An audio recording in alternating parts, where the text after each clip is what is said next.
Oh, I have to hit the go live button. I get it. All right, so here we are. So, hey everybody, my name is Marc, if you don't know me, and I am known on YouTube as True Poker Dealer, and today is a very special day. I'm doing an interview today. Today, we're going to be talking about this job that a lot of people that come into poker rooms don't actually know about, the value behind this. This is a job that you could literally get with zero casino experience, and you could step your way into a poker room, and Alex is shaking his head over here. He is currently in this position. He currently has this job, and this is why he's here. We're going to interview him. And this is just, it's a really cool thing because I can think of probably, there's at least 50 or more people that I know that have got this job and been trained mostly in the casino, right? Yeah. And we're going to talk about your experiences with this, your experiences with the job itself, what it's like, and also what I'm super curious. I barely know you, Alex, even though we work together at Texas I Card know. House. I haven't really gotten to talk to you as much, and I'm excited. So actually, why don't you introduce yourself right now and tell us a little bit about your background? Yeah. So my name's Alex. I've been chip running here for I think about 5 months now. I've had zero prior knowledge in the field, zero prior experience at casinos. I don't play a whole lot of poker, but I really do enjoy it. I got a lot of family that enjoys playing poker, so they've kind of taught me and helped me find my way in here. It's been going really good so far. I've been really enjoying it. So that's really cool. Now, if you don't mind telling us, what were you doing before you found out about this, and how did you find out about this job even? Before I was working here, I was working behind a grill. I was making sandwiches at Potbelly's, and it was a lot of fun. It was great. I got to work with a lot of my friends, but I came home one day. I was talking to my parents, and they were telling me about this poker room that had opened up in Dallas. And of course, I had so many questions like, isn't it illegal to gamble in Texas? Can't we, right. how are you guys finding a job that isn't, something I'm supposed to do, all that kind of stuff. And it took me a little while to end up getting over here, but I ended up joining probably, I'd say, February. And I've been having fun with it ever since. It's been so much fun. So something you just said is really relatable. Working at some whatever job, basically, and then finding out this thing even exists, and then stepping your way over here, and in your case, being like, wait, this is allowed in Texas, which is new, right? Yeah. But a lot of people have like retail jobs or food jobs or something like that, and they have no idea that this is even something they could just go do. Yeah. And one thing about this chip runner job that we're going to get into talking about what it is, this job pays the bills anyway. Oh my God. Yes, it does. Yeah, so, there's a policy at Texas Card House, which you know about, where you're not allowed to actually talk about how much you get in tips or anything like that, but you can say what the base pay is, and just so you guys know, this is something that is being hired right now at Texas Card House as a part-time job. Are you part-time or full-time? I actually don't even know. I'm full-time. Yeah. Okay. I work 5 nights a week. Cool. Well, that's good. And there's part-time jobs available. And what's your base pay? I get paid 10 hourly, and then plus tips. There's tips on top of it, and the tips make it worth it. Oh, the tips are 100% what makes it worth it. I was still making the same 10 an hour back at Potbelly's, but coming here making 10 an hour plus the tips, it's a whole new ballgame. It's insane. So let's start by saying, like, what is the actual job? So you're a chip runner in a poker room, right? And this is a job that you get your foot in the door and all this stuff. Now, I know I've hired plenty of chip runners before. We're going to talk about some of that stuff too. But for you specifically at Texas Card House, which is not universally the same as everywhere, what would you say the job is? Like, you come in, what's it like? You really just come in, and as far as it goes out here, you're running chips for dealers whenever they need them at the table, and then you're running time for players so that they can sit and play, just with the way that they have it set up here at Texas Card House. But I'd say most of the job really isn't about, getting fills for dealers or getting time for players. It's a whole lot more about trying to keep the flow of the floor going. You don't want to have too many lights up all at once. And even more than that, what you're focused on is making sure that the players around you are happy, making sure that they're all taken care of, and making sure that they're having a good time. Because at the end of the day, it makes everything easier. So I like the thing that you just did. You took the sophisticated language that you've learned and you applied it in this situation. Yeah. For somebody that's watching that doesn't really have any insight into what a fill is or anything like that, I got you. I'm gonna break it down a little bit, and feel free to jump in anytime you feel excited to. Yeah, no So problem. basically, right now, like we're at Texas Card House live right now. In case you guys can't tell, we're on the live stream table that we're going to be using. What is it? 5-10-25 tonight? that they're Yeah, playing or it's the something? big table tonight. Yeah, so that's pretty cool. We're just in the spot where it all happens, where all the money's going to go. It's a lot of action that And goes down right here. now I'm looking around, I see 1, 2, 3, 4, 5, 6, 7, 8, 9, 10, 11, 12, 13, probably 14 or Yeah. 15 tables going. Maybe 2 of them are tournaments, right? So that Yeah. would mean that 14 of them are cash, roughly. Now, in a room like this where you have all these cash games going, all right, the dealers are dealing out hand after hand after hand, and they've got their bank full of chips. When players bust, they have to buy in. And when change is needed for tips or anything like that, or in a lot of other poker rooms for rake, which it actually goes quicker in other poker rooms if you didn't know that. Really, I actually Yeah, the didn't. banks get depleted faster. In a lot of other poker rooms, they have to do a lot more change that's made, but they need to replenish their banks at the table. Yeah. That's one of the primary things that's going on here. So this is one of the many things that a chip runner does is replenish the banks. So what'll happen? You walk up to a dealer, and what's it like taking whatever it is they give you and doing whatever it is you have to do for a fill? Yeah, so you walk up behind this dealer, they could be in the middle of a hand, they're pitching cards, looking around, watching the flow of the game. What I'm usually doing is when I walk up behind them, I'm looking down in their well to see, okay, how many chips do they have in there? Are they really low? What do they really need? I'm trying to figure it out for myself so that when they hand me the cash, I can go ahead and give them a recommendation on the spot. And let me jump in for a second. Yeah. So the thing you're looking for is you want to make it so that you can replenish what they give you with chips to last them as long as possible, right? Of course, exactly. Yeah. Well, and I'm saying this for the audience. Oh, yeah, yeah, I'm yeah. talking to you, and I'm talking to everybody that's watching as well. Yeah. Ben's on here. Ben, the dealer here. He says, "Yo, Alex." Hey, what's up, Ben? Hey. And John says, "Pretty cool, informative session this is. Appreciate those comments, guys." Yeah, for real. So, by the way, if you guys have any questions for Alex specifically, feel free to shoot him. Go shoot him right his way. ahead. Yeah. I'm here to answer any questions He's as got honestly this as I can. excitement that made me want to talk to him in the first place. So one of the things you're doing is they're going to give you cash. There's a little bit of a procedure behind it. Yeah, we don't need yeah. to get into that because that's different just about every place. But Yeah, they're going to never give you the same. cash. You're going to go, and where do you go with the cash in order to get these chips? So as far as my setup goes right now, I've been trusted to handle most of the things that chip runners do by myself. So I grab the cash that they'll hand me. I have my own little well off to the side. I'll grab chips for them, all that kind of stuff, and run it back. So for the most part, you'll probably be running up to a cage, having them get the cash, give you the chips, and then run it back. So you basically, without saying how much it is, which it doesn't matter so much because it's different in different places, you actually have your own bank, so to speak. I gotta put the quotes in the shot. Yeah.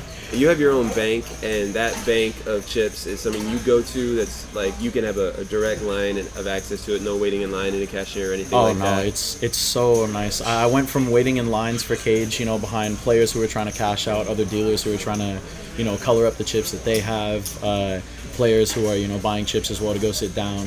And I moved from that, long line waiting process to having my own bank and being able to take control and, being trusted to count out all the cash, bring up the chips. It makes everything go a lot quicker.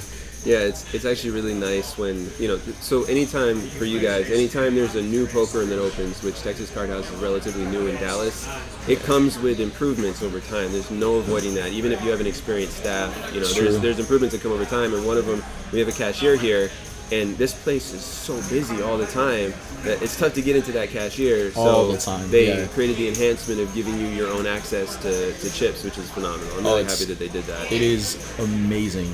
I get to run everything by myself. There's a little bit less mistakes that happen. Of course, if there are any problems with my well, it falls completely on me. But we try to be as perfect as we can. Oh, that's a good question then. So, have you made any serious mistakes? And well, actually, how long? I knew it was coming. How long have you been here for?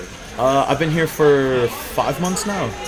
I didn't get the well myself until maybe a month or two ago, but I haven't made any serious mistakes yet. I've had one little overage, but other than that, it's been flawless all the way through. Gotcha. And it's a risky thing. How many transactions would you say you do a day? Oh, a day? Oh my God. A lot. Yeah, it's a over lot. 100, right? Oh yeah. Maybe over 200 or 300. Maybe. Yeah. There are plenty of times I'll have to grab the cash that I have just sitting in the well, go refill from the main cage, and then come back. I said transactions. So for anybody that's watching, that would include other things we haven't talked about, such as buy-ins at tables and players coloring up. Yeah, all these different things. Oh, yeah. You also just to sort of address it before I forget all about it. You mentioned you run time for players. Yes, sir. Yeah. I'm going to just explain that real quick because this is relatively unique in the industry. But in Texas, the way that the poker rooms make money is they charge each player hourly, and that hourly amount that they put on their card in order to play in the room runs out sometimes, and it's built into the table to see when someone's out of time. And so we have your position, the chip runner, come and replenish that for them. So as a courtesy, basically, and also because it's the way that we make money here, the player will not want to get up from the table and miss hands. Oh, yeah. So we'll let them run into the negative a little bit if they need to, and they just like give their info and card and money to somebody like yourself, and then they'll go and do the transaction for the player, which is a nice service. It really is just convenience, to be honest. The getting fills for dealers is definitely the main part of the job that helps the floor run smoothly, but grabbing time for players, especially since it's kind of unique to Texas and the Dallas area right now, it really is just convenience. It's all about trying to make the process as smooth for players, as honestly as polite as you can be as well, or at least that's what I try to do. It's kind of hard walking up behind players and saying, hey, you're running low on time, especially when you just lost a big pot in front of you, lost a lot of money. Sometimes it's hard to walk up behind a player. I'm so desensitized that as a dealer, I just ask anybody anytime. But you're right, I should be more sensitive. It's so like sometimes like you think about a player, sometimes you'll wait for them to get out of a hand to say, hey, running a little bit low on time, did you want to go ahead and purchase some more? And sometimes during that wait, you'll be able to see just how the hand went. Sometimes it goes really well, and the players, real happy. They're, bringing in all their chips, stacking up, and they're more than happy to hand you whatever you need. But sometimes you get a player that's just lost, maybe a grand or two because somebody rivered the nuts and just, super angry, and sometimes it gets a little tough. I like that you can sort of feel the poker side of it too. I swear, sitting at that table, dealing, supervising, all this stuff for years, for me, I don't feel it anymore. I just don't. It's just all completely normal to you now, Oh my God. Someone asked me, so I dealt a TCH live stream pot that was like 85,000, and someone asked me if I felt it. Oh my God. And I thought about it, and I was like, no, I didn't feel that at all. It was weird to realize that, but I mean, it's just what happens, honestly, and hopefully one day you'll experience. So it'll happen soon enough. So on that point, I was going to ask you, like I said at the beginning of this, I barely know you. I don't even know if you want to be a dealer. Is that something that you're working toward? I really do like chip running. It's a lot of fun. You get to meet a lot of interesting people, and a lot of your interactions are only, maybe 30 seconds to a couple of minutes at a time. I would love to be a dealer. I want to move that interaction from those 30 seconds or a few minutes to those 30 minutes where I'm sitting at a table with, 9 other people. I would love to be a dealer, yeah. So I'm going to jump to some questions in a second, but I want you guys to know we are going to talk about what training you've received here and what it's been like for you and all that stuff. I'm super curious. I literally, I stopped myself from asking this stuff beforehand because I figured it'd be more fun to do it authentically in the moment here. But let's see. Greg says, hey Greg, by the way, I'm guessing. Well, listen, Greg is he's awesome. He's always in my live streams chatting, and it's a really, really cool having people like Greg here all the time. John too. So Greg says, I'm guessing that whenever a fill goes to a table, there has to be some kind of record kept. Is it computerized? Do you keep a log? How does that work? So for fills, it's really a verbal agreement. I have the dealer who knows how much he has. He'll count it out, hand it back to me. I'll go ahead and count it out, and I'll tell him what amount I have in my hand. Each well here, at least at Texas Card House, has 1,500 in a well. So most of the cash values I'll get handed will be anywhere from a couple hundred to up to around 1,400. I go, I'll tell them exactly what they have. They'll tell me what they need, and then I kind of run it back. No, I know the answer to this, but to ask the question from the audience perspective, why would they sometimes give you a couple hundred if it's 1,500? Why wouldn't they always wait until it's out? Yeah, so sometimes you think about it and it's like, if they only need a couple hundred out of the 1,500, why are you handing me, for example, $300? Yeah. The way that we get tipped here mostly is in, we don't have any tip chips. We just have, $1 chips. and that's what we see the most getting tipped. So a lot of times if I walk up, behind a dealer and say, hey, did you need a fill? They'll hand me the cash and I'll count it to be a couple hundred. I'll look down on their will and I'll see that they're pretty low on the $1 chips, so the white chips. If someone's just about out of $1 chips, in order to be able to run their game, they got to get some more. Yeah, right? it's the way I see it is I see a dealer that's out of white chips and I immediately think, oh, they might be losing out on tips if they're out of these white chips. So a lot of times if I see that they're really low on white, I'll go ahead and kind of express delivery their order, if it makes sense. I'll put it up to same day shipping, and I'll get it out as fast as I can, because I want to make sure dealers are still getting tipped. Everybody's your new happy. nickname is the Amazon Runner. Yeah. Yeah. Oh man, I'm Amazon Prime. I got it. So that's pretty cool and insightful. And then other times when people, so it's just coincidental. If there have been more buy-ins on a table, you're probably doing a larger fill. If there have been less buy-ins in times gone by, it's like $5 at a time exchange, white for a red chip comes, 5 white goes into the game. And you guys can see this in my course and all that stuff. I have definitely called 1-2 no limit dealers professional change makers at times in a poker room where oh my god, it's constant, because you can have 4 people call with $5 each, and you just gotta sit there, and it's $2 to call. So you got to make a bunch of change, and especially in a poker room that has to take a rake, which most poker rooms do. We don't, but most poker rooms do. Then you have to also get that. You got to start doing all that too. Yeah, it's a lot of change. It can go pretty quick. It's one thing I didn't think about when I first started chip running was how the different games will affect what you do when you get to the table.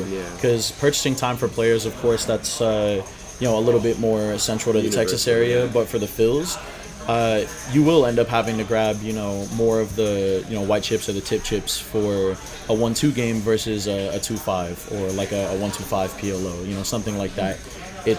It's weird to think about. I didn't think about it when I first started working at the job. I just was trying to make sure I was getting everything, correct.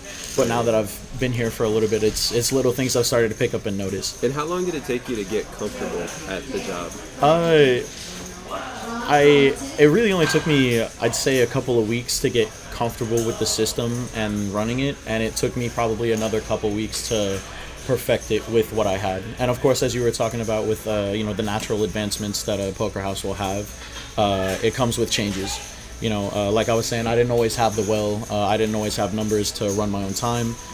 So the way I was running, the way I had it, the system. Sorry, excuse me.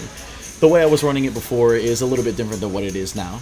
I used to run. You had to adapt as it got easier. Yeah, for sure.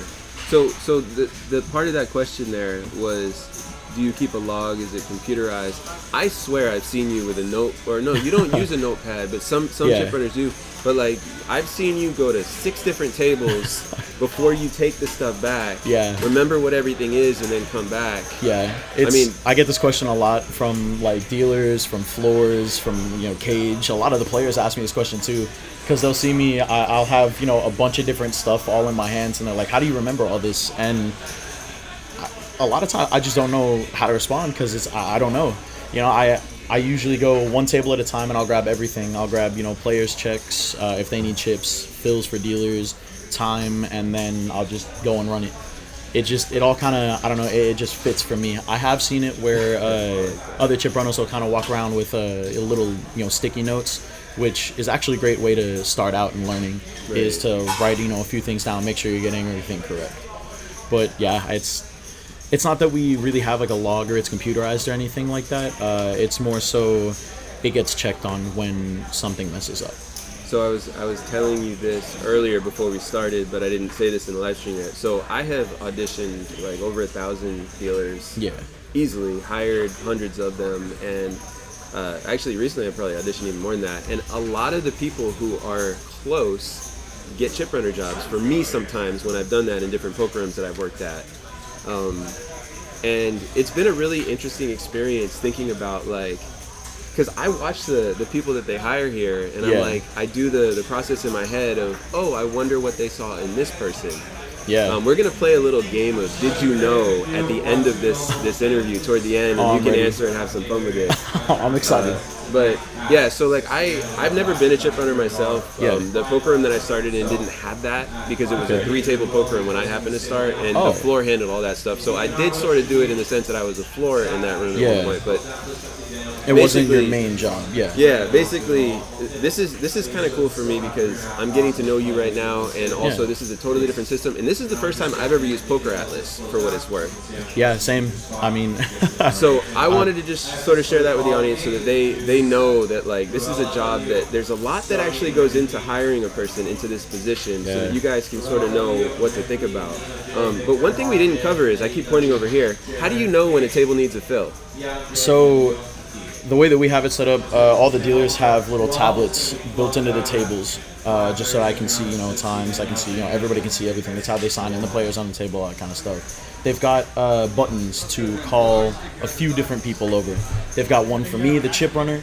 They've got one for the floor. They've got one for waitresses, all that kind of stuff. But they press a button. We've got a screen up above the cage, and I see these little red boxes with numbers on them, and it tells me what table to go to. I want to just like show the stuff, but I'll capture the players. I'm not allowed to do that. Yeah. But yeah, so there's a screen literally right above the cashier, which is dead center, visible everywhere in this poker everywhere room. On the floor. Yeah. And you can see right now there's one red light up there that says 05 on it, which is table 5. That means that table 5 is the only table that needs a chip runner. Yeah. Yep. That's how you think about it, huh? It means they need me. That's pretty funny.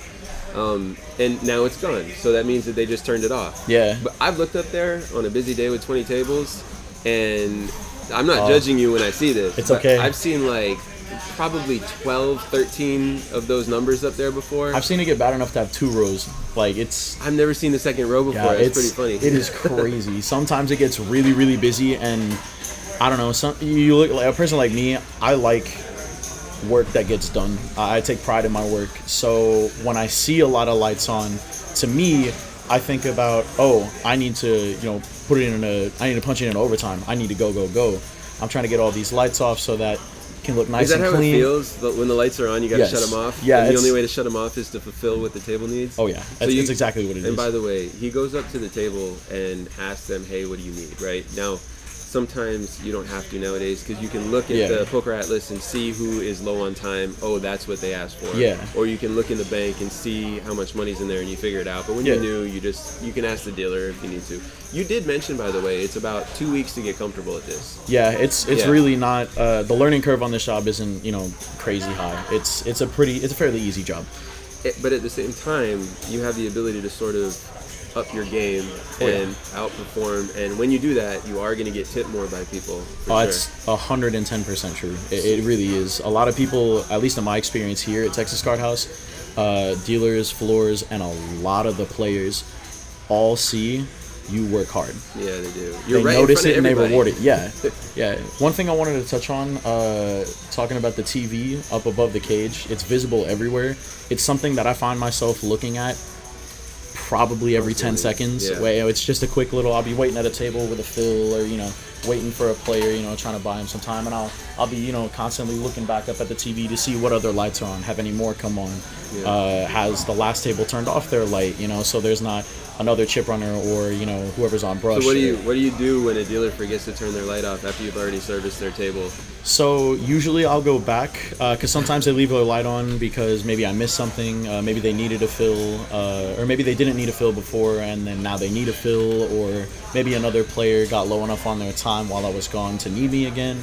But if they just leave their light on and it's kind of, they don't really need my help anymore, sometimes I'll walk up behind them and say, hey, your light's still on, is there anything you needed help with? I don't want to just walk up behind them and say, hey, turn off your light. So what's it like interacting with dealers then? You're sort of like getting to the point where it is a little bit of dealer chip runner, right? Yeah. Yeah. So talk about that. Because you just demonstrated like politeness and savvy in terms of like telling a dealer that they forgot something. That they like kind of forgot to do a little bit of their job. Yeah, it's interesting, the dynamic. You have to kind of stand behind this dealer and they're running a table, and of course the main goal is to make sure everything runs smoothly. I mean, that's the main goal of that's the main goal of the floors, they want everything to run smoothly. Dealers want everything to run smoothly on their end so that, players are happy, they get tipped more. And that's kind of what I'm here for. I kind of want to help, be the bread and butter, the bread, all that kind of stuff. So it's kind of weird. Some dealers are a lot more open to just kind of turn around and being like, hey, this is what I need. And some dealers, I'll just see their arm come up with the cash and they'll just continue to go back to what they're doing. I kind of have a bit of a gold standard for myself of how I like to be at work, a certain level of professionalism. So I always try to be polite, whether it's to players, whether it's to dealers. You are too. I've certainly noticed that. I really try. I just find that it works best. Okay, so now, just in case someone's watching and they don't know, I am currently, as of March of this year, I've been dealing at Texas Card House also. One of the things they have dealers do is they have us help out sometimes and do that job. But the question I want to ask you is, what's it like giving me a fill when I'm dealing at the table? It's not bad. You're relatively polite, but you're always focused on dealing. So I always try to get it to you, set it down whenever you need it. I always try to move around and not, mess up the flow. Because it seems like you really got some feng shui going whenever you're dealing.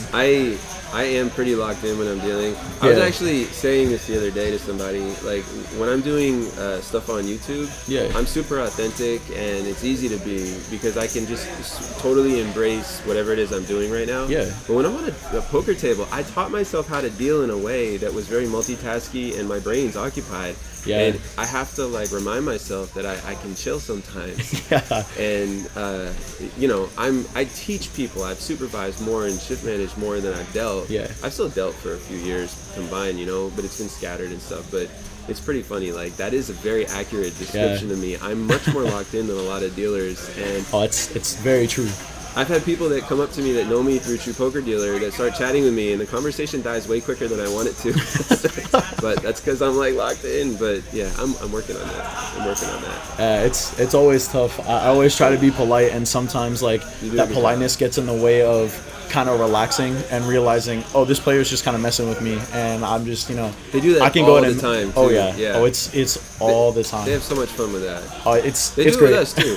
Yeah. They do it with dealers all the time. Yeah. It's so great to see. Yeah. Sometimes it's just to see on the other end of it, to see players mess with each other, mess with the dealers, mess with other staff. I love it. So I'm gonna. There's a funny comment here. We're gonna answer some questions now. I wasn't expecting the questions to be so fun, but I can see what some of them are. All right. Ben asked, how long did it take you to get truly comfortable handling multiple customers and fills at once? So that's a little bit different than how long did it take to learn the job. Yeah. So when I first started out, funny enough, my mom actually worked here before I did.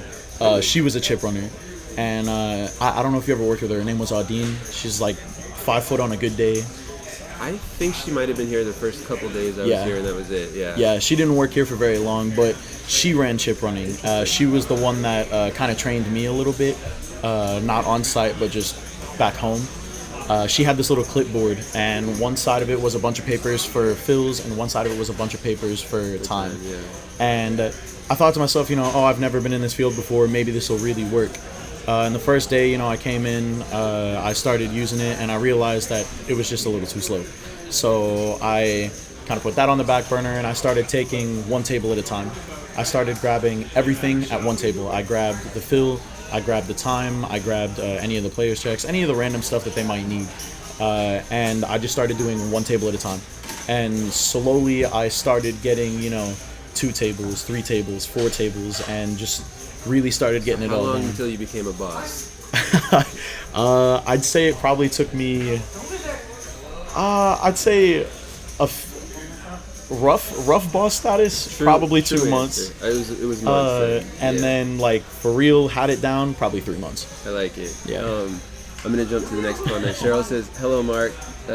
Todd from Tampa. Hey, Todd, what's going on? It's not Cheryl, it's Todd. 6 months of dealing under my belt is going great. Thank you for your teaching. Oh, I appreciate you. And I remember you, Todd. I do. Ben said, for anyone that wants insight, Alex is the best chip runner at TCH Dallas. That's a compliment. It's not taking a knock at anybody else. The other chip runners here are good too, but it's definitely a compliment. Can't get a big head about it. Let me see. Killack 1975 says, I ran chips at Maryland Live. That is a hard job. So one thing you don't know is what it's like being a runner at a different property.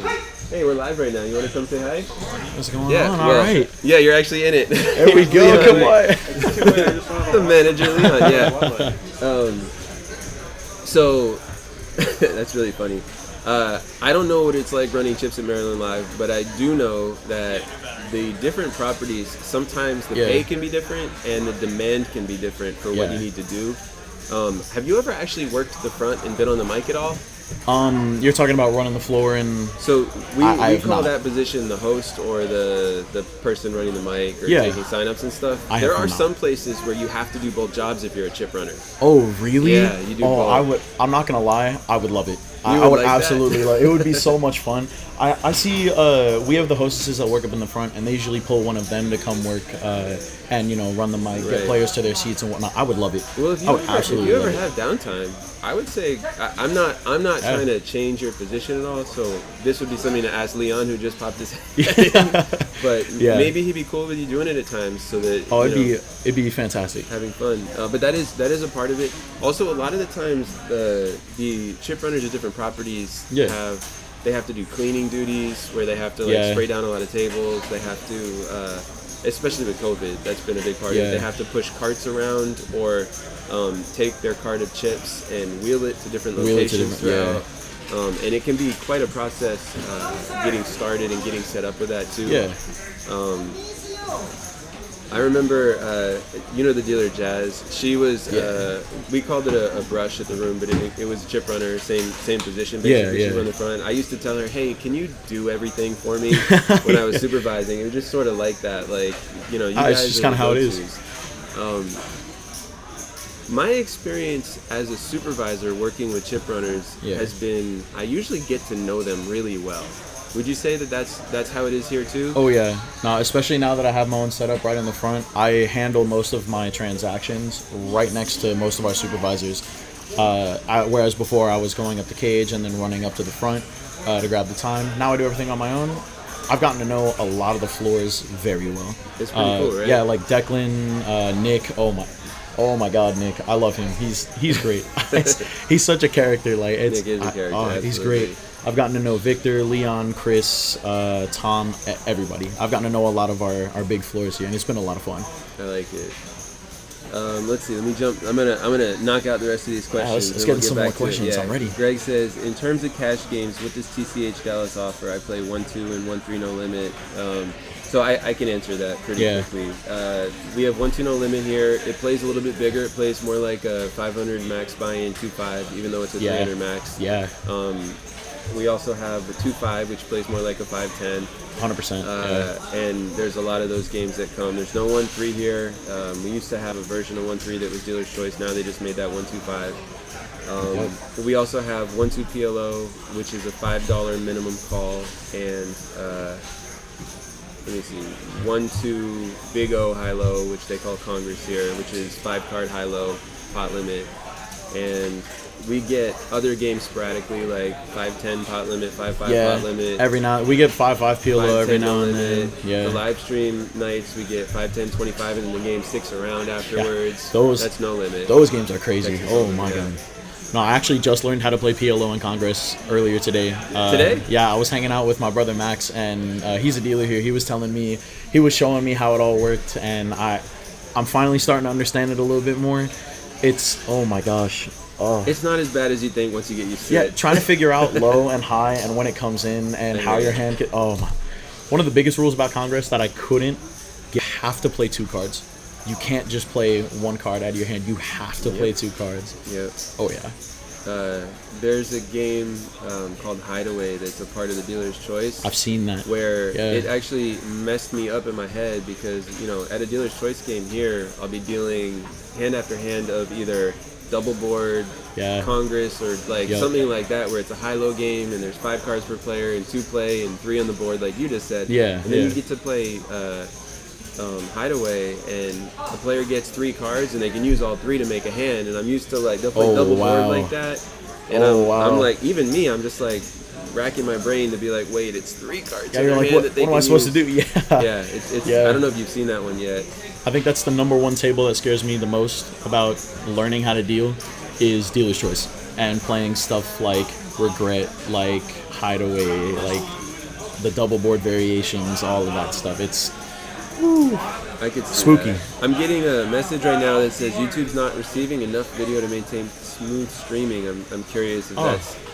I am recording it properly, so when I post this, I could always take this down and then post it up as a video later. But Yeah, I hope if you guys can tell me if it's working all right, I'd appreciate it. it's a shame.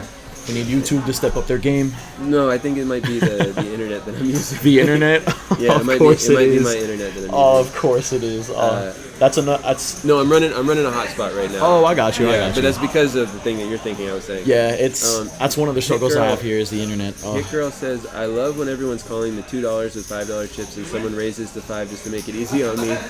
As a dealer, that is a blessing. Yeah. When someone makes it 5 just so you don't have to make all that So everybody change. get Most people raise because they're trying to get more money in the pot. Occasionally someone will do it just to take care of the dealer and make it so the job's easier. It's pretty funny. They're an angel sent in disguise. So, alright, what do I want to do here? I want to jump over to... I have some notes here that I want to make sure I covered everything I want. Yeah, and chat, I really am here to answer, any kind of questions y'all have. I mean, this could be about the job. If y'all want to ask questions about me, y'all could. I'm not trying to, answer too many questions like that, but if y'all have any kind of questions about the job at all. Well, and just a reminder to people, they are hiring part-time here. They are. And so you could be a chip runner, you could have zero poker dealing experience. Zero experience. I had your foot in the door. No and so experience, tell us what have you learned about dealing poker so far? Well, I've been practicing a lot of my etiquette on shuffle, on pitch. Oh my gosh, my pitch is so bad. And are they like sitting down with you? I have no idea if they're doing this. They do it in some rooms. So in some poker, I just want to say this real quick. Yeah, in some poker rooms, when you get hired to be a chip runner, they will literally just, if they like you, they will train you. And it's the type of thing where it's got to be when it's sort of calm in the room and they have the extra staff available. Overnight, they've got you get tables a lot open. Yeah. So have you gotten any training here, or where have you been learning? So I've been mostly learning on my own. I have family that works here who deals, so I've been going to them and having them teach me. It's great to have secondhand experience from somebody who works there, and I've been trying to learn from them. I've been trying to learn mostly about the flow of the game, the different rules and such, because No Limit Hold'em is relatively easy. I'm comfortable with that. I could probably sit down at a table right now and deal a game. So if we were to throw you in the box, which we're not going to be able to do, but if we were to throw you in the box right now, you're like, after you pee yourself, would you? Yeah, for real. Oh, would you be able to do it? Probably, yeah. It would definitely be a little rough. You practice your shuffle. This is a hand shuffle room, by the way, in case you guys don't know. Hand shuffle here. Yeah, it would be rough, to say the least. It would definitely be a process to get through, and some of these players would look at me like I was crazy, but I could definitely do it. So give us a date. When are you going to be a dealer by? I really want to be a dealer latest, probably next year. So January 1st? Yeah. All right, because next year could also mean December 31st. Yeah, December 31st of next year. Yeah, really give myself, a comfortable window. So by the end of this year, you're saying? Yes. You'd like to be a dealer by then. Well, I mean, it's plenty of time. I like chip runner, but I think I'm a lot more suited for dealing, and I don't really want the permanence of just being a chip runner. I would love to get out and deal. That's cool. Yeah. So you've sort of been learning from family. It doesn't sound like you've had much of an opportunity to learn from the staff here, really, right? I've had a couple of the dealers here asking me, hey, do you want to deal?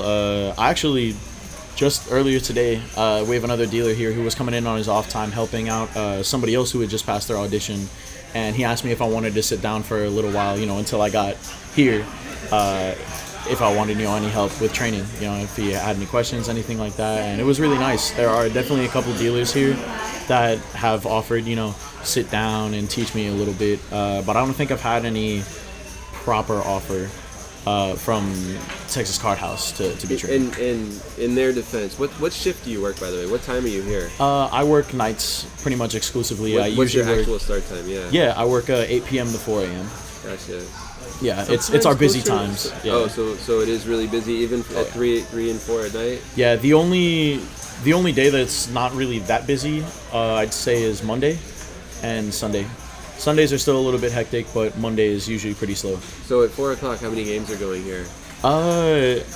On a regular day, I'd say you could probably still have anywhere from 8 to 12 tables going. Okay, that's pretty busy, yeah. So the thing I would say to you is, if like, I have no idea what their answer is going to be to this. I'm saying this to you guys, so like, but if I were in your situation, I would probably feel comfortable asking if you could stay until 7 a.m. one day and maybe get an hour from 6 to 7 with maybe Tom or something like that. Yeah. I don't know who you work with overnight most of the time, but yeah, I work with Declan a lot, Tom a lot. Declan's great too. Yeah. He's the first person who like fanned out for me at poker. It was so funny. It was 5-6 years ago in Florida. He ran into me when I was working in a poker room out there, and he had learned through True Poker Dealer on YouTube in Ireland. And he happened to be in Florida. Yeah, that was a really fun thing. It's funny, but he's great. I love Declan. He's I won't say too much. I'm not gonna out anybody else. He's one of my favorite floors. I gotcha. Yeah. Let's see. Greg said, "Hey Alex, do you play Texas Hold'em? Do you ever play poker? You said you don't really. You didn't play much. Right? Yeah, I haven't come here and played yet, but I do play a little bit with my friends, play a little bit with my family, all that kind of stuff. I don't play on the I don't play on the regular. I don't come here and play, though that is definitely going to change soon. I've been wanting to set aside a little bit of money from what I usually make just to come here and play. And even if it's to not actually come and make money, it's to, get to talk to the players a little bit more and also to get to see it from their perspective.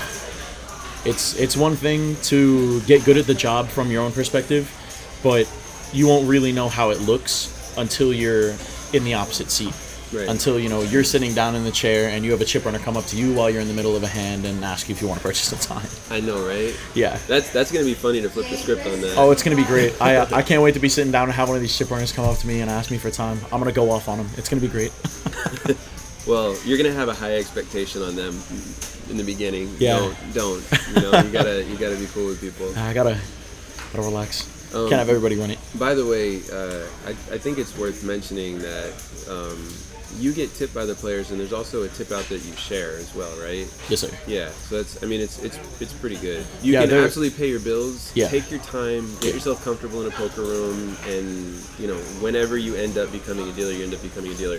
And as sort of a segue, like, of the 50 or 60, it could have even been 100 something chip runners that I've hired. Usually what I would do, and this is some experience, it's different, this is for people at home right now for a second. When I would decide who to hire for this position, a lot of the time I would take it out of the pool of people who auditioned to be dealer, and like we would have, say, 2 spots and 20 people wanted to audition, and they all seemed relatively qualified. So we would take all those people, audition all those people, and anybody that was close or good enough to deal, but we only had limited spots, we would just offer them a chip runner job a lot of the time and get them in the box. But usually you're going to be in that position for 6 months before you do end up being a dealer, and it could be longer. Yeah. It makes sense too. Because they want you to get comfortable with, being in a poker room. Even if you're good enough at an audition to deal, it's always great to see if you're not dealing and they put you in a different position, you can still get used to how the process works and how this card house has their system. So I wanna play a little game. Did you know? Did you know? You good to play? Ready. Did you know? Oh man, I'm ready. All right. So I'm gonna say this. Answer honestly, because it's much more valuable for viewers to hear the real answers, and give the yes or no first. Got you. If there's more to say after that, give the yes or no first. Okay. I'm nervous. I got one little bead of sweat. I'm ready. Did you know that your productivity is being measured and compared to other chip runners by the supervisor staff? Not trying, it just happens. Yes, kind of. I don't really think of it as like a physical measurement with statistics as numbers. I see it more as how well does the entire floor run when we have this chip runner versus this chip runner. So some insight for you, okay? The supervising staff really understand everything that's going on in the room. Okay, because of that, it's incredibly easy for them to notice nuances. Yeah. And I can certainly relate to this. Like, you notice every single thing that goes wrong as a supervisor.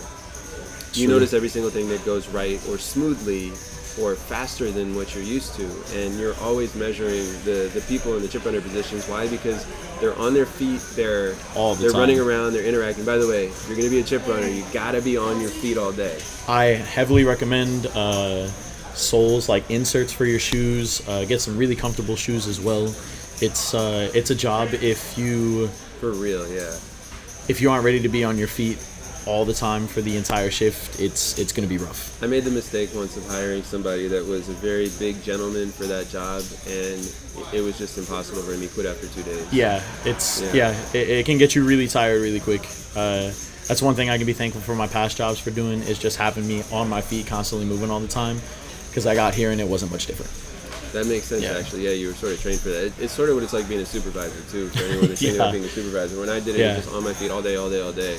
Okay, next, did you know? You ready? I'm ready. Did you know that being a chip runner is your best opportunity to create rapport with the supervisors and dealers? Yes.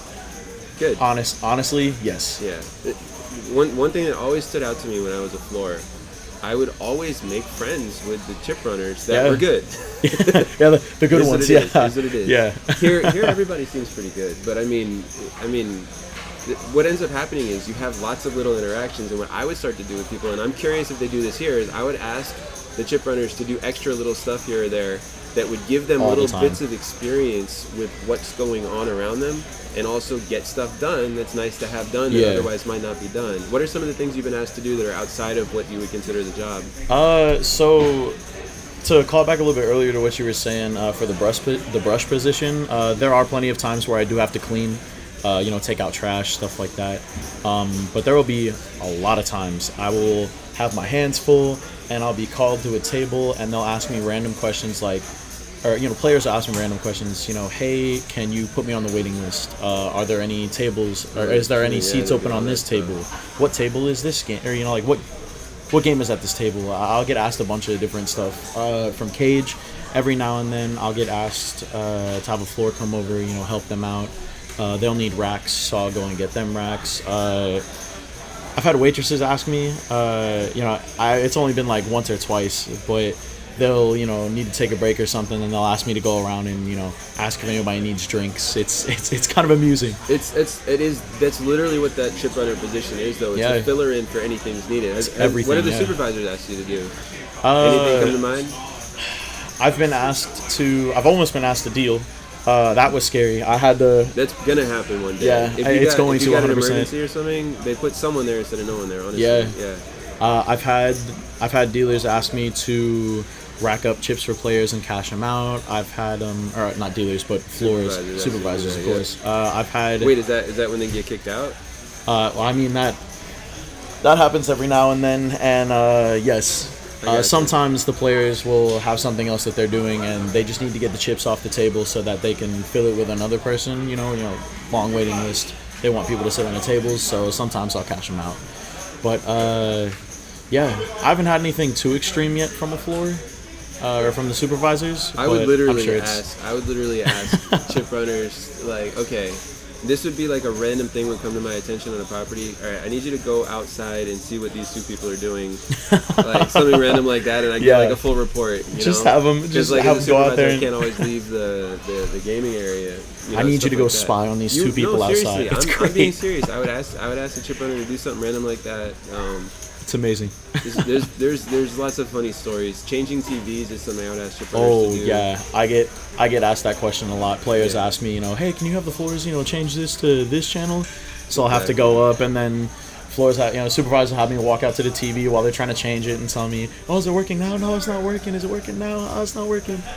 All right, you ready for the next one? 100%. Let's do it. Did you know that your time as a chip runner is constantly being evaluated to see if you would make a good dealer? I actually didn't know that. Absolutely. So, I did not. One thing about being a chip runner, it is a 6-month or more interview, right? If you think about when you get hired for a job in general, like if we're auditioning a dealer, you get a very little interaction opportunity with that person. It's just that one day, and one day for like 10-15 minutes sit down. And so you get the audition, and then sometimes they do a separate interview, but it's much better to like get somebody for 6 months and really get to know them to see if they would be somebody that would make sense to promote to that position. So yes, you're absolutely being evaluated for that. You're also being evaluated loosely for supervisor, for what it's worth. I've only known like one person that's ever gone from that position to supervisor, and they did a great job. Really? But they went from chip runner to dual dealer supervisor. Okay. Yeah, and that was just completely circumstantial. But that sounds interesting. You are sort of being evaluated for that, because what that really means, it's not as ABC as I'm making it sound. Yeah. They're going to remember their interactions with you. And so when you do become a dealer one day, if you start dealing and learning and getting to the point where maybe you want to be a supervisor, they're going to remember all that stuff. Yeah, they're going to remember how you ran things, how you communicated with people, because you don't get an opportunity to see that with dealers, really. It's true, because they're always sitting at the tables. Exactly. You know, you don't get to see a whole lot of the other interactions. Yeah. So you're absolutely, like, all of this stuff. Being a chip runner, listen, if I'm saying this to the audience right now, if you get a job as a chip runner somewhere, you are being interviewed for that, and think of it as an interview for that entire time. So everything that Alex is talking about here, he's being polite to people, he's learning how to have interactions. Just all of those things are super valuable. Realize what you're involved in, realize that you're being monitored for other potential stuff, and realize especially that the supervising staff understands everything in this room, and so it's not like your situation where you're learning what it's like and doing your job. They're able to see the important things about what you do and evaluate on top of that very easily. So true. Yeah. Hopefully valuable for anyone that's been or is going to be a chip runner. Yeah. Because there's a lot of people that end up getting the opportunity of being a chip runner and don't realize this stuff, and they goof off and they're lazy and they're more focused on whatever it is that they want in their life, and then they come and they say, I want to be a dealer, and it's like, doesn't matter if you can pitch sometimes, doesn't matter if you can do the job of dealing. If you fail your interview for 6 months, you fail your interview. Yeah. Also, and I don't remember anything with you. I don't know, but make sure you show up all the time on time. Make sure that you don't miss days and call out, because they won't promote somebody usually if they have bad attendance or very true. Yeah, other things like that. And if you're looking to go, if chip runner is more of, because I understand a lot of people don't want the permanence of chip runner, because I don't. It's common feeling. It's really, I'm going to phrase it this way. It's really hard to work in a poker room where the dealers make more money than you every single day. Every day. You know, you're making good money compared to what you were doing before. You're making way more than what you say potbellies, right? You're making way more money than that. It's enough to live off of while you're training yourself and getting yourself to that point. Oh yeah. But it's not as much compared to what the dealers are making, and you're very aware of that all the time. Unfortunately, it's not. Yeah. So. No, the number one tip, though, I'd say that really helped me out with this job when I first started working, especially with having no prior experience in this field at all. I was naturally curious about everything, literally everything, every position that there was. Maybe not so much waitress, but being a host up front, working the cage, all of the little responsibilities that the supervisors have, and of course everything that comes with the job of chip running. I tried to learn a little bit of everything. Of course, chip running is my main job, so it's the number one focus. Honing my skills there and being the best that I can be at a chip runner right now is the main goal. But I'm also trying to learn a little bit about how cages run. Learning how to cut chips, trying to see a little bit more of the back end, just so I can kind of get in the cage's head and see how the job could be easier with anything that I do. Same thing with the dealers. Try to see how often, try to get in the mind of a dealer and see, okay, y'all are sitting at a table for 30 minutes. You want to try to get as many hands in as possible, right? The way to do that is to keep it as smooth as possible. Which is when I come in, I'm trying not to, interrupt players, while it's their action, trying to get time. I'm not trying to interrupt dealers, telling them to hand me back the cash while they're in the middle of pitch, all that kind of stuff. I try to learn a little bit about each of the different positions so that I can learn how I can fit my duties in and still have everything run smooth. So there's a secondary benefit to doing all that, which we sort of just touched on. Yeah. The supervisors need to know the job of every single role.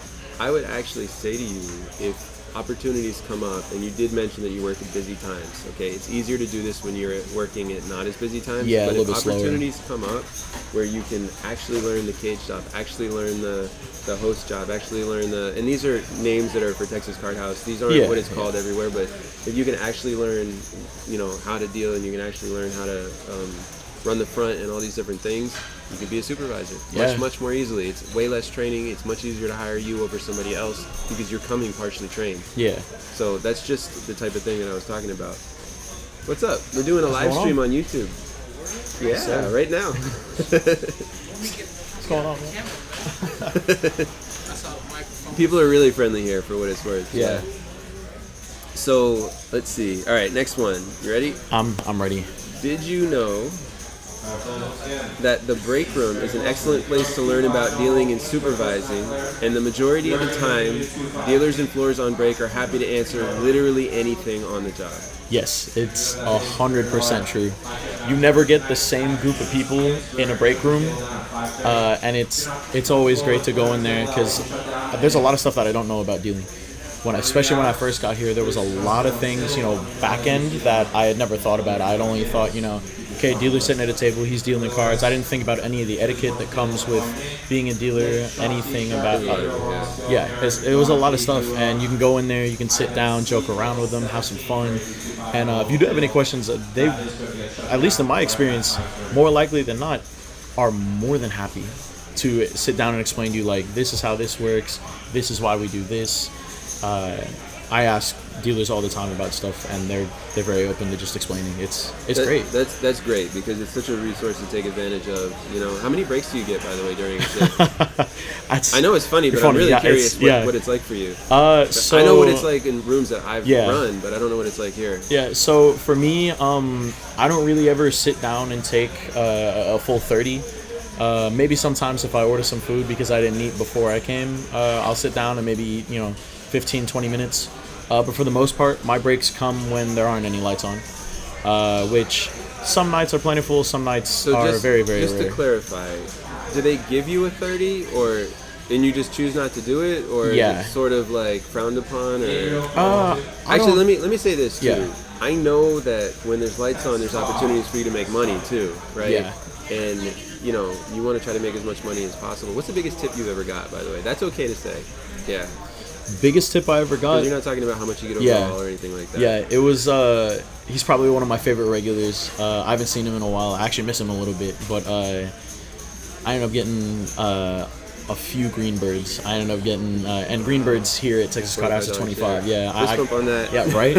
I got 175, and it was like, yo, I was glowing. That's a great day for you. Obviously, you're not going to make that much money every single day as a chip runner. Yeah. Oh no, not by any That's means. really cool. I'm happy for you. So that stuff happens every once in a while for you. Yeah, as a chip runner. Every now and then, I'll go from my usual averages to a really good day because, I had a lot of my regulars here that I usually chat with, and we were getting along, everything was good, and sometimes you do end up getting a little bit more, and it's nice. Have you ever come close to that again, or is that like a one-off? No.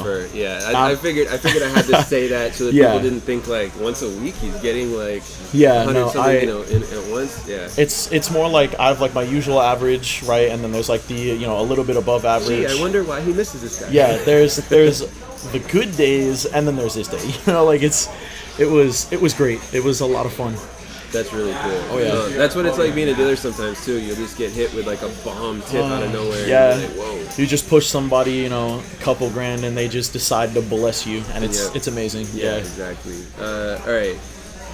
Greg says, suppose I play for a long time and run up a stack. What's the best way to ask for some chip racks when I'm ready to cash out and head back to my room?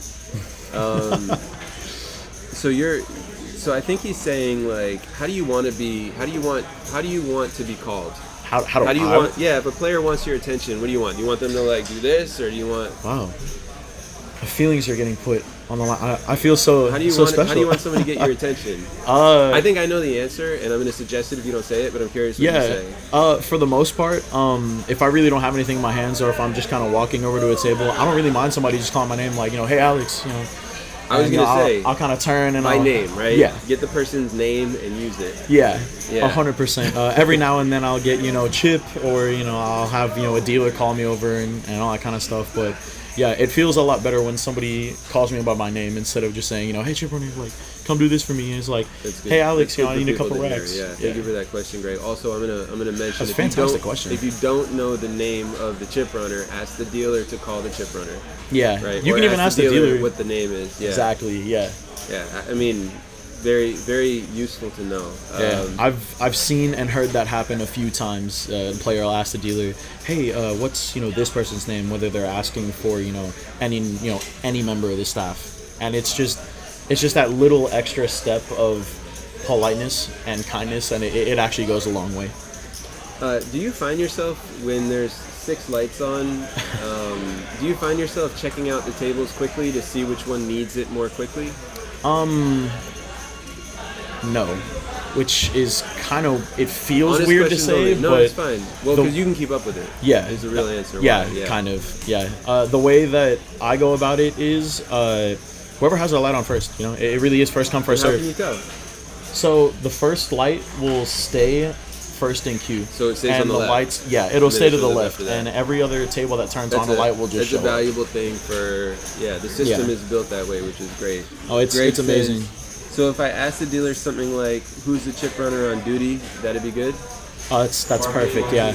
They'll go ahead and give you a name, and if you already know me, it's great, because then next time I come over, it'll be like, hey, what's going on? He's in the northeast of the U.S., so he's not around here, yeah. So you won't be seeing him, but in general, yeah, that's cool. Yeah, it's a great way to do it. What's the chip runner on duty? What's their name? That makes a lot of sense. Yeah, what's his name? It makes it a lot nicer, because there are a lot of players that you come into contact with. I'd say, at least for me here, 80 to 85% of the people that I see here are regulars. And the people that I end up talking to the most and enjoying my time with the most, even though it's only 30 seconds to a minute or two at a time, are the people that remember my name. The people that are like, hey, Alex, how's it going? It's a lot nicer to walk up to a table and say, hey, what's up, CJ? How you doing? And have that conversation versus kind of walking up and having to go through the formal, hey, you're running a little bit low on time. Just kind of going through the script. Right. Yeah, it makes it a lot nicer, at least for me. So I try to put in a little bit of extra effort as well. That's good. I like that. Do they let you wear your hair down when you work here? I've seen you with it up all the time. I always have it up. It really just gets in the way. They would let me wear my hair down, but it really does just kind of get all over the place. I get it. I'm brand new to having long hair, so maybe I'm just asking this question for me, because I don't really know. I literally just started this with COVID, and I've been keeping it. No, I had my hair short pretty much growing up all my life. And not like short. I had it a little bit longer, and then I cut it short, went off to college because I wanted to be some new person, and it was great and everything, and I've been really enjoying the long hair. It's been nice, man. But it definitely gets in the way all the time. I still don't know how to wear it down. And in this Texas heat, no. If you're outside anywhere, it has to be up. Yeah, at least for me. Texas in the summer is something it's hitting me in the face a bit. Brutal. How many chip runners did they have on duty at any given time when you're working, by the way? So when I first started working here, it was 1 chip runner, and it was relatively manageable because we weren't that busy. And as we've gotten more busy recently, they've started putting 2 chip runners to a shift, at least for the nighttime when it gets busy, when we have most of our players coming in. I'd say if you're working at a new place, you'll probably end up looking at, just you starting out, but as we get busier, it'll be probably 2 chip runners. We used to hire 2 at any given time, but they would break each other. So there'd be 1 on the floor sometimes. Yeah. They would also run the front sometimes and call in names on the list. Yeah. Sign-ups and all that stuff too. Oh, that has me excited. I want to run the mic now.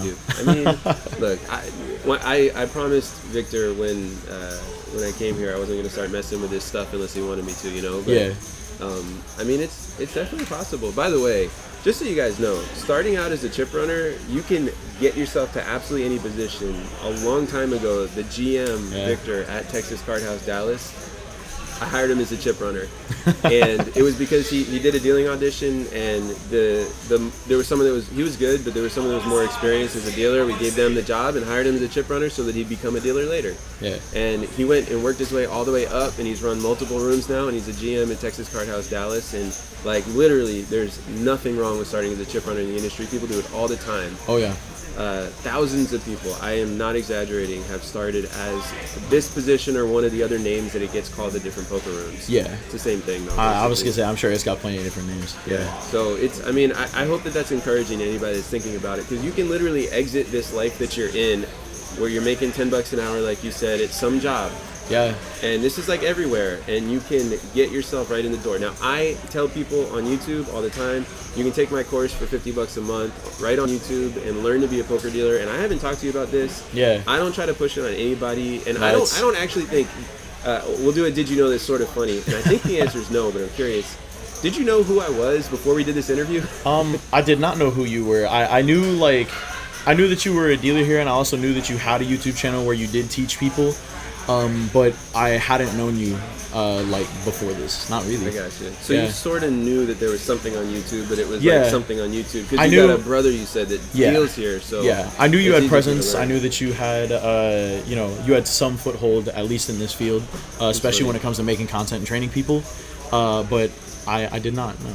Well, so to that point, if you wanted to get my stuff, I teach people to be poker dealers, as you know, and Gotta plug my every course time. is it's in order to be able to deal here, which this room is a little tougher to deal because, Really? as you know, yeah, there's a lot of poker rooms that it's mostly just Texas Hold'em all the time, and you don't really have to learn anything else. Oh wow, yeah, Yeah. that is a lot easier than here. Yeah. Oh yeah, but God. this is a great room to deal in if you're able to do all that stuff. So you could buy my course through YouTube. I'm not trying to tell you to do this, but It's okay, I know you it's gotta like, plug. It's relevant. People want to know this. You can join my channel and you get the bonus mixed game course deal here. Yeah. And that's going to teach you all of these games that they have. Yeah, it would be really helpful. I'm not gonna lie, because I see sometimes these dealer choice tables where it's like, there's some game called like Pineapple, and like there's a ton of stuff. It's oh my gosh. Greg says, I can attest to the quality of the poker course. It's taught me a lot, There we not go. only about dealing, but also about responsibilities as a player. I appreciate that, Greg, very Right. much. Greg's been a longtime member, which is really cool. Oh, to yes. have people that are here just supporting my channel. It feels warm. I like that warm feeling. Yeah. It's got to feel good to have people respond well. So, look, if you're thinking about what do I want to do, I want to be a poker dealer one day, okay? And I'm talking to the camera right now. If you want to be a poker dealer one day, you have more than just the option of learning to be a poker dealer. Okay, the other option you have is you could find a poker room that's hiring a chip runner position. Texas Card House Dallas is hiring part-time right now. There's definitely more need dealer help. jobs available in general, for the record, than chip runners, but if you can find one and you want to get your foot in the door, come, interview, learn a little bit about poker rooms before you step foot in that interview, please. It's true. Yeah. By the way, I forget what your answer is.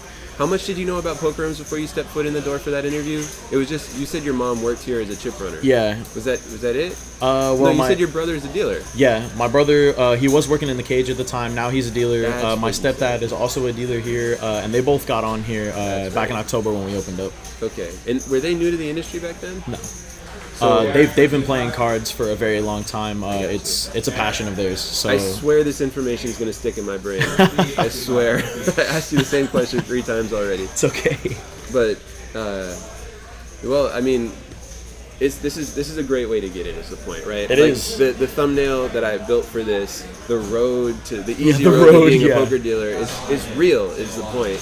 You can come, you can get money, more money than you make in a retail job a lot of the time. It's But not just- even comparable. Just It's, so you know, and so you know, there are some poker rooms where the chip runners make maybe $13 an hour after tips. It is what it is. Yeah, that's true. I don't know how many of them there are nowadays, but there's still some. So you're making more than that for sure. Yeah, no, I got to count my blessings with this job. Yeah. Really, it's crazy. But it's really cool. And now I'm thinking, like, I always say, like, if you want to make the most money you can possibly make in a poker room, be a pretty girl. Right? Oh, Now, I'm my- saying, If that isn't the most truthful statement, oh my gosh. But we're still doing pretty well. Oh, okay, yeah. You're right. But I'm picturing like feeling good. I'm picturing like chip runners. I wonder. I actually don't know how much y'all make because there's some rooms that you don't keep your own. By the way, you share it in a tip pool with other people. You have a combination of that here, right? Yeah. Some of it you keep your own, and some of it is shared. Yeah. So everything that I get tipped directly goes to me. But we do have a shared tip up at the front that players and dealers can drop into. It's really cool too, yeah, get split up hourly and all that kind of stuff. But yeah.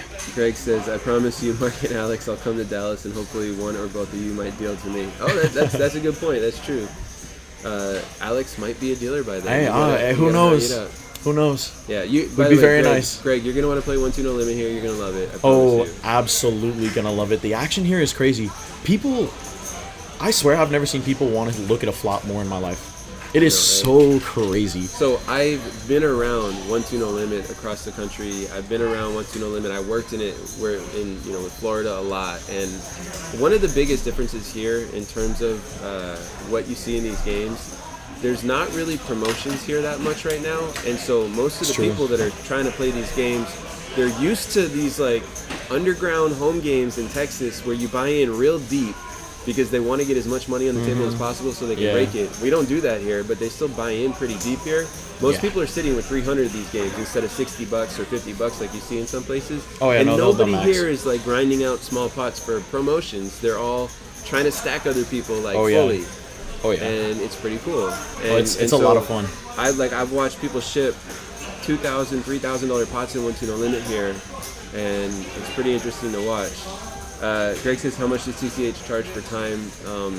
$13 an hour per person, which is a little bit cheaper than the time rate that you see in casinos. Usually it's $7 to $9 per person per half hour in a time rate game. Here that comes out to $6.50 per half hour for a time rate game, which isn't that bad. Alfie, hey Alfie, what's up? What's up guys? Y'all gonna stay around after the stream and play? I'm not sure. I'm not sure that I'm gonna do that because I've got some stuff going on today, but no, you're gonna be doing. Alex today is gonna be training to do some work with a live stream. Yeah, I'll be training for action tracking. Making sure all the graphics are all good for the stream. It'll be nice to maybe give my legs a break. Once a week, once every other week, just kind of go sit down, just track a stream for a little while instead of running around like a chicken with my head cut off. That's pretty funny. I'm getting a phone call from a dealer that I think is in the break room right now. Must not know that I'm here. It's funny. Well, that's pretty cool. Let's see. What else do we want to know? The Video Game Consortium said, scored my biggest pot last week in my life. Nice. 1-2 no limit, 8K pot, 1-2 for life. 1-2 is the way. Did he just say 8K on 1-2? Yeah, he's not out here. Or I don't think he's in Texas. I actually talked to him recently. He wasn't out here. Hey, we're doing a live stream, and I was interviewing Alex for Chip Runner and what it was like, but you're welcome to come say hi if you want. Oh. You don't want. I like it. She's turning because I'm about to tap into a table. Glenn's like, I'm running. I don't want to be put on blast. Let's see. Greg said, nice score, video gamer. Yeah, 8K pot and 1-2. But I mean, you see stuff like that in the deeper games in different places. That's true. So let's see. Overall, I asked you this question earlier. I'll ask you again. 1 out of 10, how high would you rate the job that you currently have now in terms of your overall happiness? I'd say overall happiness with the job is definitely in it. 8 out of 10? Yeah, 8 out of 10. We had a little sit down where I said, all right, I want you to be as authentic as you can during this whole thing, so check in with yourself before you answer my question. And you said that your answer would have been a 9. if I it would have been a 9 originally, 100%. I appreciate that you toned it back down. Yeah, I started thinking about it, and I was like, Yeah. Like, there are definitely a few things, Video Gamer Consortium says New York City is where he was at. And Alfie says WTF, 8K and a 1-2, that's nuts. I mean, it's big, but it happens. Yeah. It's wild. Picture on the gram. Is it actually? Did you actually put that on Instagram? I mean, I would, to be honest. I guess. Why not, right? So let's see. We've talked about this job pretty much a lot. It seems pretty clear what you do now, I hope. Seems like it's clear how the path works toward being a dealer and how valuable it is if you put a little bit of work in outside of here. Yeah. I mean, in your case, you're going to have to put some work in to learn to deal outside of here. Of course. The nature of your job, the way that it works. And there's nothing wrong with that. And now that you know you're interviewing every single day you come in, hopefully that's helpful to you to a little nervous now. I mean, gotta come into work you know? Gotta come into work and be flawless. It's more actually something that people don't realize a lot. As a poker dealer, you're gonna make mistakes every single day. It's gonna happen. So the real thing to do is show that you learn and grow. So I just wanted to throw that out there because you said something that is like the mentality, but you know, this really how it is. Just show that you can learn and grow. Oh, it's true. If you make mistakes, it's never about how bad was the mistake. It's how well you come back. It is. It really is. It sort of depends on what it is. And in certain cases, if 20 grand goes out the door that shouldn't have, you might get fired. But yeah. Oh, no, 100%. Yeah. No. Let's see. I'm just reading some of these last comments, but I think we're good. So. Yeah, you would. Do you have any questions for me, by the way? I haven't really given you an opportunity to ask me anything, and I'm not expecting you to, but I want to open the door for that if there's anything. Oh, it's okay. I mean, we'd already talked about it, you know, how much, how long you've been doing this, and I really just want to ask, like, you know, have you been enjoying it? It's not really related to this job or anything like that, but I've always wanted to create content, you know, post it somewhere, put it up. How has it changed? How has it changed you? You know, are you enjoying it? You know, is it something that you could really see yourself doing long term? And how has it affected how you view your job? So I don't think of being a poker dealer as my job anymore. Honestly, I feel like I'm more of an entrepreneur. Nice. Because I've sort of been off on my own for the last 5 years or so. Yeah. But I have absolutely loved creating content.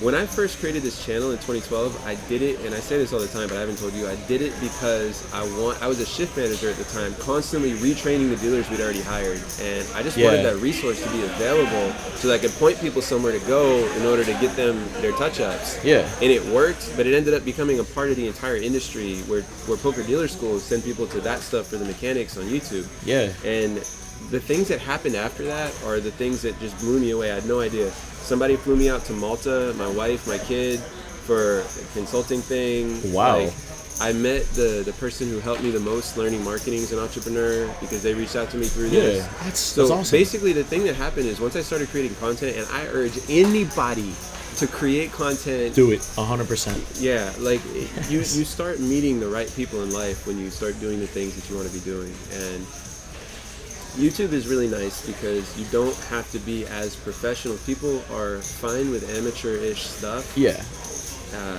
And a lot of people feel like they have to be perfect. Having that perfectionist quality like you do where you're running around the room is really valuable, but people just want stuff on YouTube to feel good and feel human. Yeah, they want to see something as if they were sitting right there. How has it changed me? It's taught me to be very authentic. It's taught me that it's okay to just be me and even fail in public. Like I used to think when I would go on YouTube that I had to present a certain way. And I realized that it's not actually true. Just being me and being human is much more valuable, and so I've incorporated that into my entire life. Yeah. And I've really enjoyed that for sure. The Video Gamer Consortium says, wow, definitely going to be working on more content. Absolutely. So what type of content would you make? I think I actually asked you this one day randomly, but maybe not. When I was younger, me and my brothers played a lot of video games, and I would love to put out just videos of us messing around on games. On current games? Like what would you be playing now? So you're talking about like being on Twitch? I like YouTube for this stuff now. Yeah. YouTube is sort of, but YouTube's pretty nice. YouTube is one of the only social media platforms that actually pays you a share of the money that they make once you get to a certain point. Most of like Instagram, they're making money off those ads, but they're not sharing it with you. No, they really don't pay. Like it's crazy. But what video games would you be playing? I would probably be playing a little bit of League of Legends. It's something that I've played with my brothers and friends for a while. I never got into that, but I play a lot of the Blizzard games. Yeah. Did you play Diablo? I played a ton of Diablo. I played Diablo 1, a lot of 2, and a lot of 3. A lot of 2 and a lot of 3, yeah. Might have wasted some time. I had a, man, it's been so long, but I had a mage build where I was smashing buttons so much with that build that I hurt my wrist. Oh my, yeah. You know the freeze one? Yes. The freeze build? Yes. Yeah, I hurt my wrist. You were going for a little bit. Yeah, you were going for the sorcery, or the sorcery. Exactly. Yeah. No, my dad played a lot of Diablo, and when I was younger, I used to sit and watch him, and I ended up making my own character, played D2, D3, played a bunch of that stuff. I don't know if I would stream that, because I don't have a whole lot of people I would stream that with. but some fun games. Yeah. I got you. Yeah. That's cool. yeah. Let's see. Video Gamer Consortium says any Escape from Tarkov. Any Escape from, what was it? It's a game called Escape from Tarkov, I guess. Escape from Tarkov? Oh my gosh. Oh, that would be so much fun. Oh, you know that one? Yeah, I don't actually know that game. It's like a hyper realistic. It's you and I think you can jump in with two other people, and you have to escape the setting. There's no kind of graphics, there's no anything. Like, you can pull up your inventory, but you kind of have to load the bullets into the gun yourself. There's no names over your allies, so you kind of have to, have some sort of communication. It's a really difficult game, but it would be a lot of fun. I know. He's saying he would totally stream with you. Alfie's saying Path of Exile has definitely caused him to sign the EO 2 hours before his shift starts. Of course. That's pretty funny. Of course, Path of Exile is a good game too. Video Gamer Consortium, Omed can't wait for Diablo 2 Remastered. Oh December my gosh. With no lifing Diablo 2. I don't know what that is, but Diablo 2 Remastered sounds cool. I didn't know that they were working on that. They're gonna remake it. I don't know when it's coming out, but I was gonna bring it up because I'm excited for it. I told my dad, I was like, look, I don't care what happens. When the Z2 remaster comes out, we're buying it, we're playing it. We have to. It's going to be pretty popular. I mean, they did really well when they came out with classic World of Warcraft. Oh my gosh, when they came back out and just like reintroduced it, everyone went on and played it. Just vanilla WoW. It was crazy. Interesting. All right, cool. Yeah. Well, definitely appreciate you coming and spending the time here and getting to know you. It's been really fun. And, it has been. You're a very, very positive natured person. I try to be. Yeah. It's sometimes I really don't even try to be. It is what it is. I think it's a great way to go about it. It also helps a lot with, getting to know the customers, getting to know all the other people that you work with. If you go into it with a good mindset, a good attitude, usually works out pretty well. I like it. I mean, you're absolutely right. And for what it's worth, the people out here are a little bit nicer than you'll see in other parts of the country. By the way, are you born and raised out here? Yeah. Are you from Dallas area? Yeah, born and raised in Dallas. Cool. Yeah. Always wanted to really go out and live in other places. Well, the thing I was going to say is something that working in this industry does, especially if you can get to be a poker dealer, you can just bounce around the country because you have the skills to get the jobs, to just be able to make whatever money you need in order to be able to live somewhere. So it's a really, really valuable thing to have the ability to be a poker dealer in your back pocket so that you can go and experience other parts of the country and sort of balance yourself out as a human. I've talked to how old are you again? 22. 22, yeah. So you're still young. I'm 39. I've done a lot of stuff. I would not have get 39. Yeah, really? I'll take it. I'm listening for really. Really? I appreciate it. I swear I'm not trying to gas you up. No, I know. I'm doing that because it's funny for me. I've actually talked to some of the dealers here, some of the floors, and they've told me a bunch about their days as travel dealers. They would a lot of dealers that worked other places. Just go to any place, pack a house with a bunch of people, and they would just go work events and they would just go deal. And to be honest, it sounds like a lot of fun.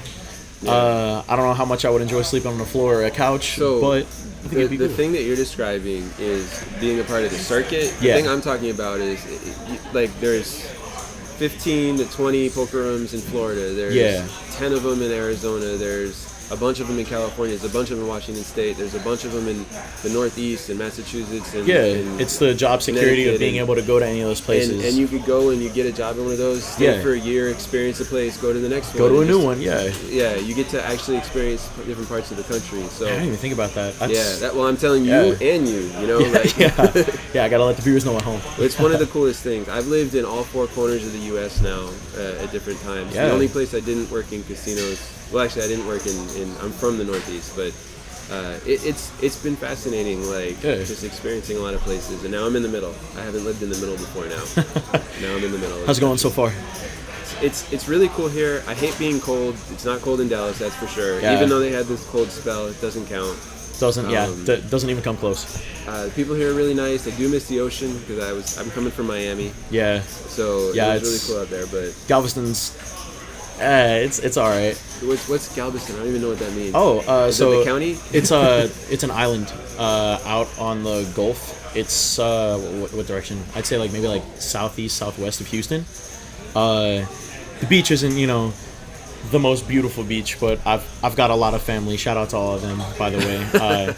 I've got a lot of family out there, and We go probably So you're once a saying year minimum. that there's places that you can enjoy the beach out here? Oh yeah, yeah. See, I didn't even know that. Yeah, Galveston's not bad. There's How far is that there's from here? Bayside from here probably I want to say a 5-hour drive. Oh, so I'm Yeah. used to 5 minutes. I used to walk to the course. beach. Of It's course. a little bit different. Live right But- off the beach. Yeah, must be nice. I used to walk down to Sunny Isles Beach. I'm actually hold on. really jealous. My dad grew up in New York, and he lived right off of Jones Beach. So he used to have steady access to water as well. It's just, I've always lived in Dallas. I've always wanted to live somewhere else with a Man, beach nearby. So you just helped me realize that I have to drive 5. All right, that's all right. Hold on. So It's worth it. I want to see what Promise. else these comments are, and then sort of wrap it up. Yeah, of course. Video Gamer Consortium is stoked for that wipe day. Wipe? I don't know what a wipe day is. WIPE. I guess that's when they Yeah. remastered Diablo. EFT Wha- is amazing. 2.5 going nuts. Alfie says going nuts with 10.7 suited and SK58 runs. I don't know what y'all are talking about. Yeah, I wish. Let me see. We have a decent group of folks who are into EFT. You know what EFT is? Escape from Tarkov. That's Yeah. what it is. EFT and streaming. If you're down, maybe Marc can share our Discord info with you. Oh yeah, I have his Discord info. Hey, maybe. Yeah, let me know if Also- you want to jump in on that for Yeah, me. the wipe days. What video is it? Video Game Enthusiast is his name. Is it what? What was his name? Video Game Consortium. Consortium. Got it. The wipe days that he's talking about are every. I don't know how often Blizzard does it, but they will wipe the bracket. They will wipe all characters I and get reset it. I get it. So that you It's- can work your way up the ladder. Et cetera. Yeah. Yeah. You work your way up. You build all your characters to have all this stuff, and then they just wipe it. And it's great because you kind of have to start from the beginning, and like everybody who had all these items don't have these items anymore, and you just have to. Yeah. I heard them calling Marc on the mic. That's why I left. We gotta get out of here. No, it was a player's name. Oh yeah. I don't. Of course. Yeah. Of course. Why didn't I think of that? Just Greg- somebody else named Mark. Greg says, nope, not allowed. Greg says, I don't like being hot, so yeah, I'm sticking to the Northeast. Yeah, Yeah. well, that's fair. All right, I'm going to say thank you to you. Yeah. Really appreciate you being here. Yeah, thank you for having me on. Absolutely, man. It's been really cool. And thank you to you. This is you guys, Yeah. all the people that have been watching, that have been chatting with us and all that stuff. We're gonna end this now, but see you guys sometime soon. Yeah. All right, seems like.